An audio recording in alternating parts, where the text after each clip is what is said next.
समारोह के अवसर पर हमारे बीच में उपस्थित आज के कार्यक्रम के अध्यक्ष आदरणीय विनय जी, आदरणीय वीरेंद्र जी, डॉक्टर जयंत जी, कमलकांत जी, सभी उपस्थित दीक्षार्थी, वालीगण, अतिथिगण, आज का कार्यक्रम मेरी दृष्टि से दो दृष्टि से महत्वपूर्ण है। शायद हमने पदवी अर्पण करी, संख्या शायद 20-25 की होगी। ये कार्यक्रम संख्यात्मक नहीं है, ये कार्यक्रम गुणात्मक है, क्योंकि मेरे सामने हमारी उपस्थिति में जिन्होंने 1 साल का अभ्यास पूर्ण करके पदवी प्राप्त करी है, दोस्तों, ये पदवी इस क्षेत्र की है, जिस क्षेत्र जिसको हम लीडरशिप कहते हैं। और लीडरशिप भी कई टाइप की होती है। कोई सामाजिक लीडरशिप होती है, कोई इकोनॉमिक सेक्टर में लीडरशिप होती है, सर्विस सेक्टर में लीडरशिप होती है।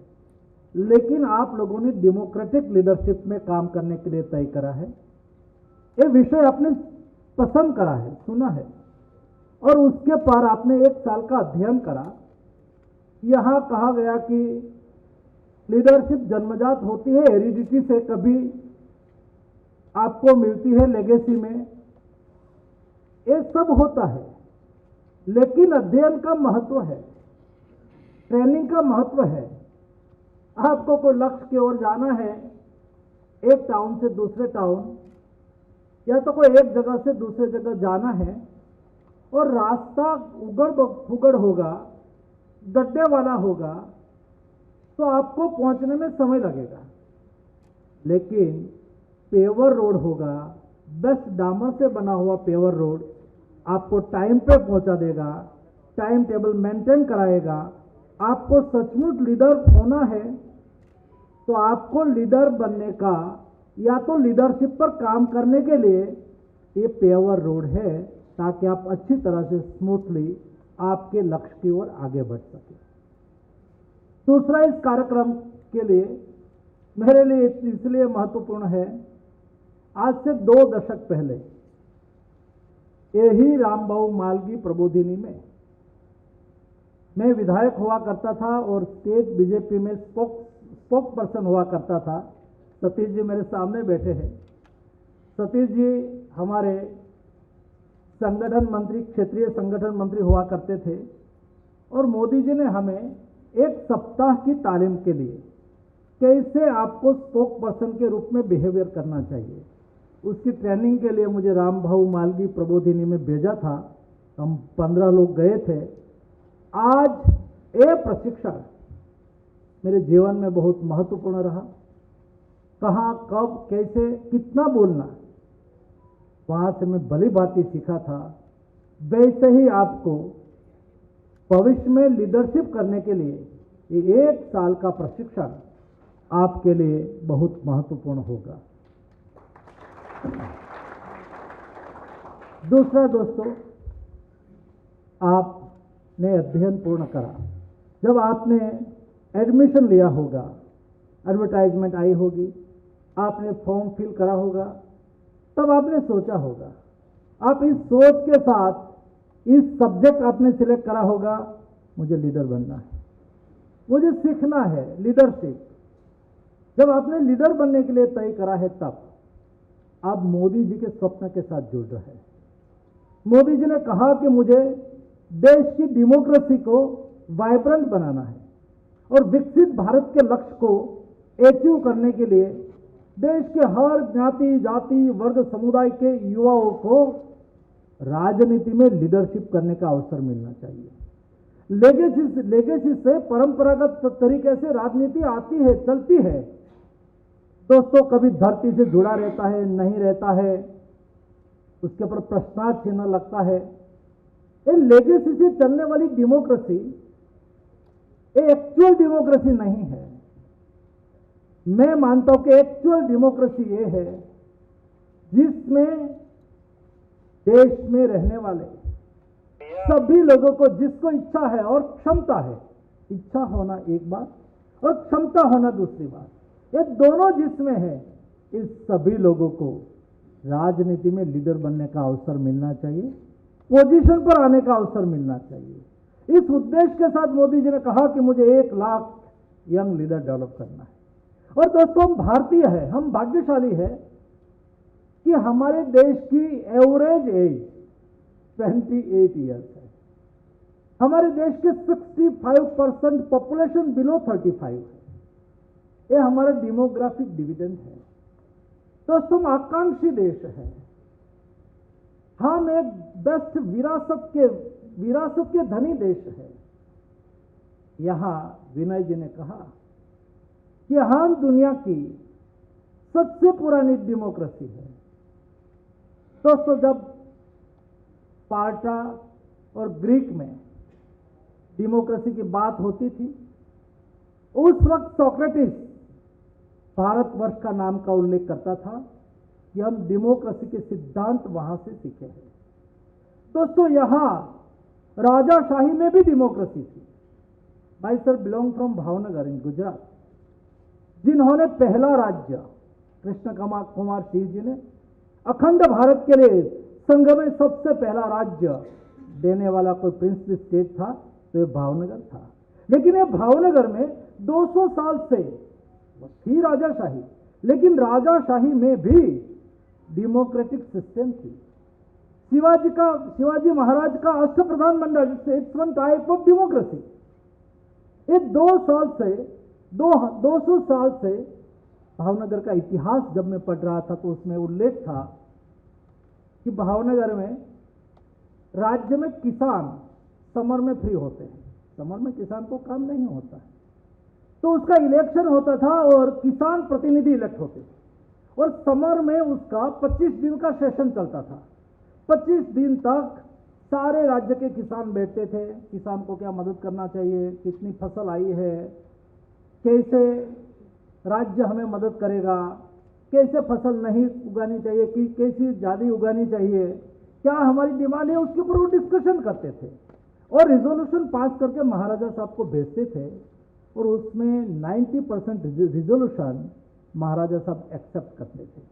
वैसे ही जब मॉनसून होता था तो मॉनसून में, इस समय में रोड नहीं था तो खास करके वो ट्रेडिशनल तरीके से ट्रांसपोर्टेशन होता था, तो ट्रेडर लोग फ्री होते थे।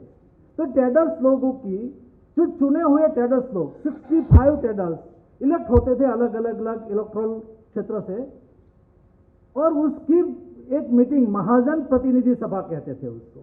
ये महाजन प्रतिनिधि सभा मिलती थी 65 लोगों की। वो कैसा ट्रेड रहा, इस बार कितना उत्पादन रहा, कितना इंपोर्ट करना पड़ेगा, कितना एक्सपोर्ट करना पड़ेगा, किसका भाव नियंत्रित करना पड़ेगा, उसके ऊपर वो अध्ययन करते थे और रिजोल्यूशन पास करके महाराजा साहब को भेजते थे। महाराजा साहब उसमें 95% रिजोल्यूशन को एक्सेप्ट करते थे। That is our democratic values. ये डेमोक्रेटिक वैल्यूज को आगे बढ़ाने के लिए देश के युवा लोगों को अपॉर्चुनिटी मिले। आप इस समय के युवा हैं, आपने इस समय में एजुकेशन लिया है, आज इस समय में आप आकांक्षी है कि मुझे लीडर बनना है। दोस्तों, आपके लिए देश आपको साथ दे रहा है कि आइए, ये देश आपको लीडर बनने के लिए प्रेरित भी करता है, प्रोत्साहित भी करता है, और आपके लिए रास्ता भी तय करने के लिए सरकार सामने से प्रयास करती है। लेकिन दोस्तों, लीडर बना कैसे जाएगा? आपने क्वालिफिकेशन तो ले लिया, सीख तो लिया, लेकिन आपको लीडर बनना है। लीडर बनने के लिए बहुत अच्छी बात यहां हुई। दोस्तों, जरूरी नहीं है कि उलट पुलट करने से ही डेमोक्रेसी चलती है, उलट पुलट करने वाले ही लीडर आगे बढ़ सकते हैं जी, नहीं। दोस्तों, मूल्यनिष्ठ राजनीति को भी एक बहुत बड़ा स्थान है। अब मूल्य के आधार पर आपको लीडर होना है। लीडर एक संस्कार है, लीडर आपका जज्बा है, लीडर कमिटमेंट से, लीडरशिप कमिटमेंट से आती है, लीडरशिप कार्य योजना से आती है, लीडरशिप टाइम बाउंड काम करने के नेचर से आती है। लीडरशिप दोस्तों, मैं एक गांव के बैकग्राउंड से निकला हुआ बंदा हूं। मेरी बर्थ डेट 1 जून है। जिसकी बर्थ डेट 1 जून होती है उसके माता पिता अनपढ़ होते हैं, तो बेचारे जब स्कूल चालू होती है और स्कूल में जाते हैं तो कहते कितने साल का हुआ, तो मास्टर साहब पूछते थे, तो पिताजी ने कहा होगा कि 5 साल का हो गया। बर्थ डेट है तो उन्होंने कहा ये तो पता नहीं है, लेकिन 5 साल का हुआ है। और एक खेत में उस वक्त बारिश कम हुई थी, उस वक्त उसका जन्म हुआ, ऐसा करके उन्होंने तय करा होगा। तो वो मास्टर साहब 1 जून लिख देते हैं। तो ये अनपढ़ माता पिता का मैं बेटा था। मेरे पास संसाधन का अभाव था। किसानी करते थे माता पिता, लेकिन उसके मन में जज्बा था कि मुझे मेरे बच्चे को पढ़ाना है। तो मैं मेरे गांव से 22 किलोमीटर दूर एक आर्य समाज द्वारा संचालित गुरुकुल थी, वहां मैंने एडमिशन लिया। लेकिन हॉस्टल में रहने का मेरे पास खर्च था नहीं, तो मैं सरकारी बस, उस वक्त ट्रांसपोर्टेशन के लिए और कोई व्यवस्था नहीं थी, पब्लिक बसेस थी, तो पब्लिक बसेस में मैं जाता था। और सुबह में 8 बजे मुझे बस मिलती थी, 9 बजे मैं पहुंचता था, 11 बजे स्कूल होती थी। और बस स्टेशन से स्कूल का रास्ता 1 किलोमीटर था, चलते चलते जाता था। तो रास्ते में गांव की सार्वजनिक पुस्तकालय था। यह पुस्तकालय का नाम था गांधी ज्ञान मंदिर। तो मैं तो वहां इसलिए रुकता था कि मैं 2 घंटे पहले पहुंच जाता था, तो करूं क्या। तो वहां मैं जाता था तो थोड़ा अखबार पढ़ने लगा और थोड़ा ट्यूटर से दोस्ती हुई। तो फिर मैं वहां आता जाता रहा, अखबार पढ़ने लगा, धीरे धीरे मैं पाक्षिक पढ़ने लगा। ऐसा करते अच्छी अच्छी बुक पढ़ने लगा। और वैसे करते करते मैं दुनिया के सफल महापुरुषों का जीवन चरित्र पढ़ा। और मैं 1 to 12 5 साल में ये सारी लाइब्रेरी को पढ़ लिया। ये सारी लाइब्रेरी पढ़ते हुए जो मैंने महापुरुषों का जीवन चरित्र पढ़ा, जो लोग सफल थे। दोस्तों, भाषण देना बहुत सरल है। मैं गाड़ी में बैठता हूँ और हमारी ऑफिस वाले थोड़ी एक चिट्ठी दे देते हैं और रास्ते में किसी को भी रास्ते में पढ़ लिया और आधे पौने घंटे भाषण ठोकना बहुत आसान है। लेकिन जो सफल हुए हैं, प्रेरणा किससे लेंगे? भाषण से प्रेरणा नहीं मिलती है जी, भाषण से इंफॉर्मेशन मिल सकती है। हमें प्रेरणा मिलती है जो लोग सफल हुए हैं, उसके जीवन से मैंने कई कैरेक्टर कॉमन दिखे। सब लोग कमिटमेंट और डेडिकेशन से काम करने वाले लोग थे जो सफल थे। सब लोगों का एक कैरेक्टर कॉमन था, हर चीज में गहराई में जाते थे। हाँ, कई ऐसे व्यक्ति का जीवन चरित्र था और ज्यादातर जिद्दी थे, जो काम को लेते थे उसको छोड़ते नहीं थे, समय के आग्रही थे, मूल्य निष्ठा से काम करते थे। एक कैरेक्टर, एक संस्कार मैंने ये बुक से लिया और दोस्तों ये रास्ते में मैं चल पड़ा। एक सामान्य गांव में पैदा हुआ कार्यकर्ता भारत सरकार के मंत्री के रूप में आपके सामने। जरूरी नहीं है कि हम बड़े परिवार में पैदा होंगे तो ही हम लीडर बनेंगे जी, नहीं। जरूरी नहीं है कि हम कोई इंडस्ट्रियलिस्ट के यहां पैदा होंगे तो ही हम आगे बढ़ेंगे, जरूरी नहीं है जी। ये भी जरूरी नहीं है कि हम कोई पॉलिटिशियन के यहां पैदा हुए तो ही लीडर बनेंगे जी, नहीं। जज्बा होना चाहिए, कमिटमेंट होना चाहिए, जिद होनी चाहिए, पुरुषार्थ होना चाहिए, कठोर पुरुषार्थ। You ask me question that what is secret of your success, my reply is it that you work hard, commitment and dedication. अब सख्त मेहनत करो विद कमिटमेंट एंड डेडिकेशन से आप सफल हो जाएंगे दोस्तों। आप यंग लीडर की दिशा में आगे बढ़ना चाहते हैं दोस्तों, यही कमिटमेंट के साथ आप जब आगे बढ़ेंगे तो आपको सफलता मिलेगी, आप लीडर बन जाएंगे। देश की आकांक्षाओं को पूरी करने के लिए ये देश आपको नेतृत्व देगा। लेकिन लीडर होने के बाद, आप लीडर हो गए, कोई जगह पे इलेक्ट हो गए, कोई जनप्रतिनिधि बन गए, बाद में आपकी रिस्पॉन्सिबिलिटी क्या? आप कैसा बिहेवियर करेंगे? आप कोई जगह पे तहसील पंचायत के प्रेसिडेंट बन गए, डिस्ट्रिक्ट पंचायत के प्रेसिडेंट बन गए, विधायक बन गए, मंत्री बन गए। जब आप लीडर बनते हैं तब आपकी रिस्पॉन्सिबिलिटी बहुत बढ़ जाती है। आपने लिया हुआ डिसीजन हजारों, लाखों और करोड़ों लोगों को प्रभावित करते हैं, जिस पोजीशन पर आप हो और जहां से आप डिसीजन लेते हो। भारत सरकार के मंत्री के रूप में जब मैं डिसीजन लेने के लिए बैठूं, तब मुझे सारे विषय, जब डिसीजन के लिए मेरे पास आता है तो मुझे 360 डिग्री सोचना होता है, एक रिस्पॉन्सिबल बिहेवियर करना होता है। हम ऐसे तैसे डिसीजन में, मेरे हित में डिसीजन करूं तो सब लीडर नहीं है। मैं केवल मेरे पक्ष के हित में डिसीजन करूं, आप लीडर नहीं है। क्या केवल आप कोई एजेंडा को अचीव करने के लिए कोई डिसीजन करूं, दोस्तों आप लीडर नहीं है। आपको 360 डिग्री, उसको सोशल इंपैक्ट कैसे आएगी, ये डिसीजन से गवर्नेंस की इंपैक्ट कैसे आएगी, ये आप डिसीजन करेंगे तो देश और देश की विविधता को ध्यान में रखते हुए उसका आउटपुट कैसा आएगा, और ये सब करके क्या मैं डिसीजन कर रहा हूं उसमें नेशन फर्स्ट है क्या, मेरा देश पहले है क्या। दोस्तों जब भी आप काम करें, जब भी डिसीजन करें, नेशन फर्स्ट, देश पहले, ये भाव आपके मन में होना चाहिए। और तीसरा दोस्तों, आपको तय करना होगा। पहले मैंने बताया कि कैसे लीडर बनेंगे, दूसरा बनाया कि लीडर बनने के बाद कौन सी चीजों को ध्यान में रखना है, और दोस्तों तीसरी बात, आपका लक्ष्य क्या है, why you are became to leader. मैं मंत्री क्यों बनना चाहता था, आप लीडर क्यों बनना चाहते हैं। दोस्तों मैं 12th में पढ़ रहा था और मैंने नेशनल डिफेंस एकेडमी की एग्जाम दी।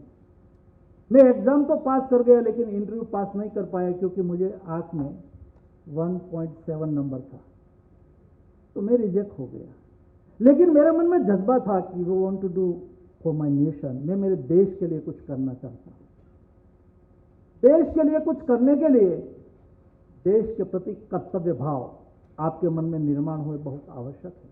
और इसलिए ही प्रधानमंत्री जी ने जब विकसित भारत की बात करी और रेड फोर्ट से 2022 15 अगस्त को आजादी का अमृत महोत्सव वर्ष मनाया जा रहा था, उस वक्त उन्होंने 25 साल में जब देश आजादी का शताब्दी वर्ष मनाए, तब हमें देश को विकसित भारत बनाना है, ऐसा लक्ष्य दिया।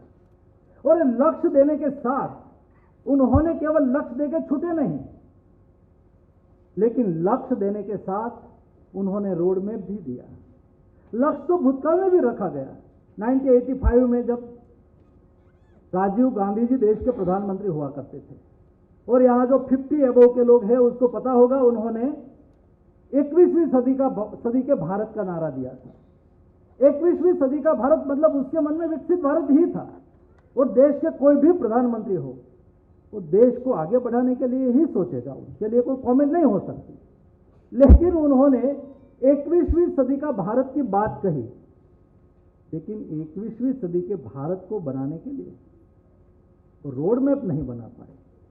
फॉर एग्जाम्पल, आप यहां से पदवीदान के लिए आए हैं, आपने यहां से किसी को मुंबई जाना होगा, किसी को भोपाल जाना होगा, तो आपने प्लेन की या रेलवे की टिकट ली होगी। तो जिस तारीख को आपको रिटर्न की टिकट है, ये तारीख को ये समय पर 15 मिनट पहले रेलवे स्टेशन पर पहुंचना पड़ेगा। रेलवे स्टेशन पर पहुंच के एकदम एग्जैक्ट टाइम के 5 मिनट पहले आपका कोच नंबर S5 है, तो S5 के सामने खड़ा रहना होगा।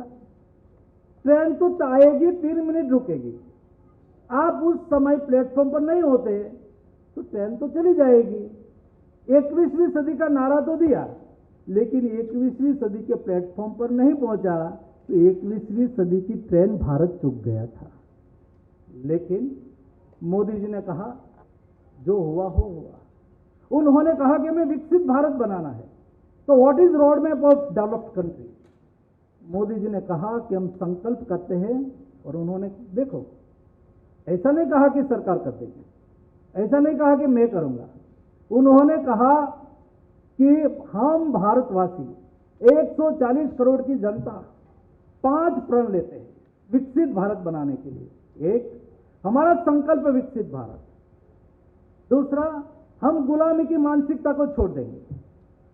तीसरा, हम विरासत से प्रेरणा लेके विकसित भारत बनाएंगे।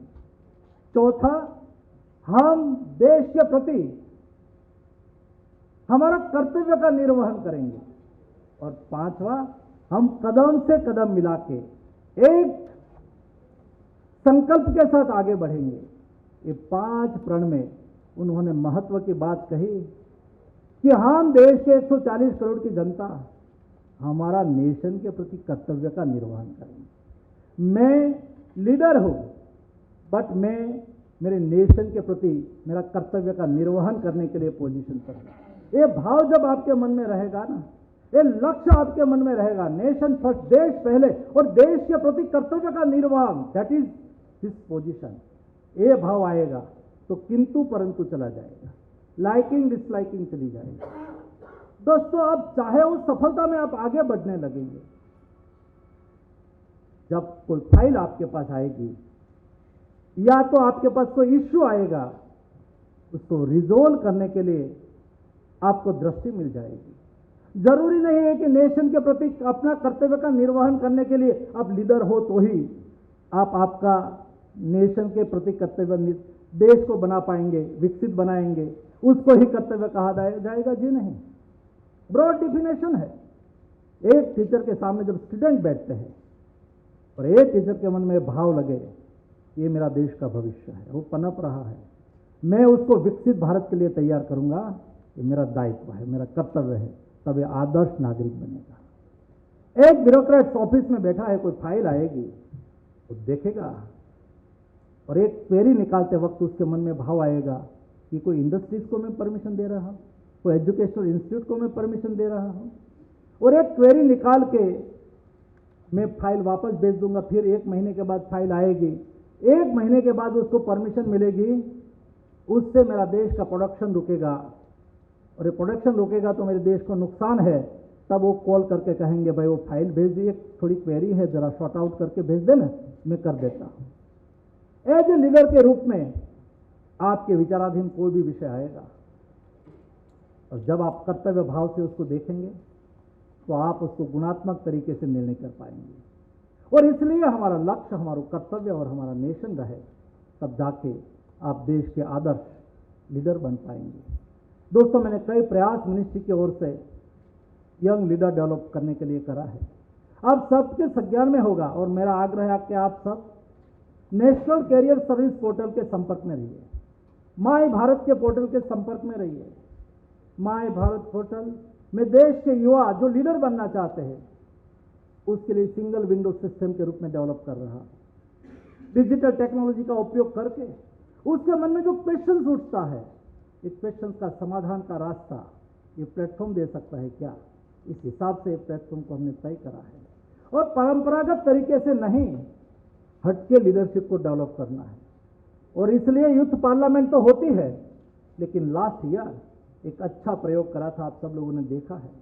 12 जनवरी हमारा यूथ डे है, नेशनल यूथ डे हम मनाते हैं, विवेकानंद जी की जन्मदिन होता है।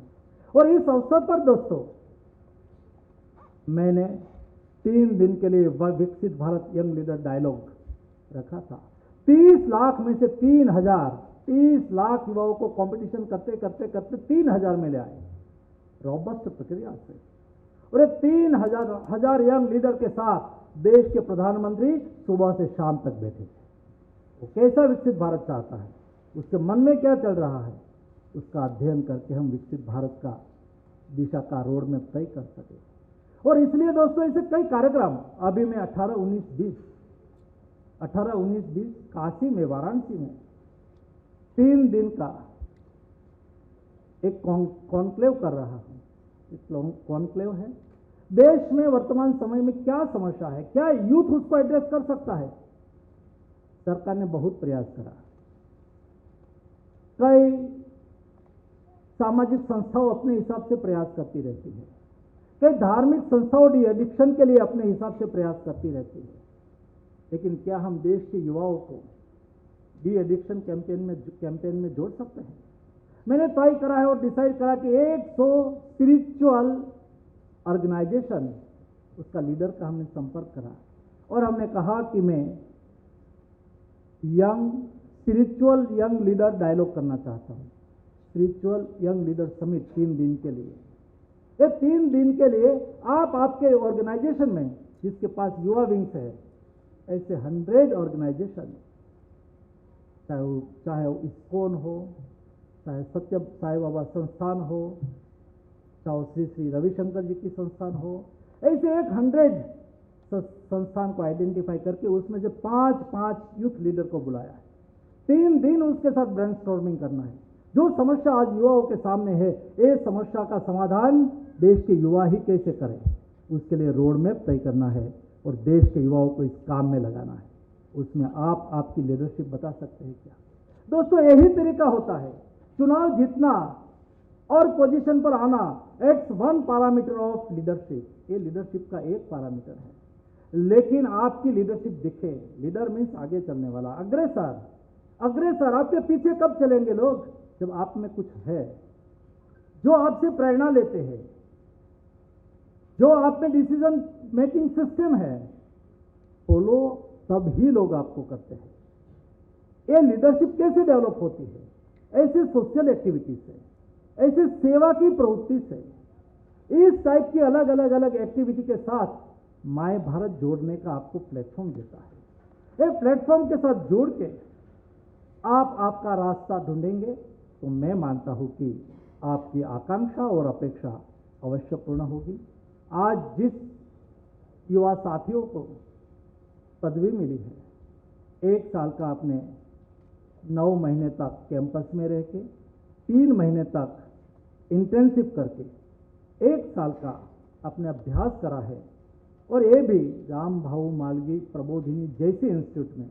मैं इतना अवश्य कहूँगा कि दोस्तों, जिस तरह से एजुकेट करने की सिस्टम राम भाऊ मालवीय इंस्टीट्यूट में है, वो अवश्य आपको सफल बनाने में सहयोगी होगा।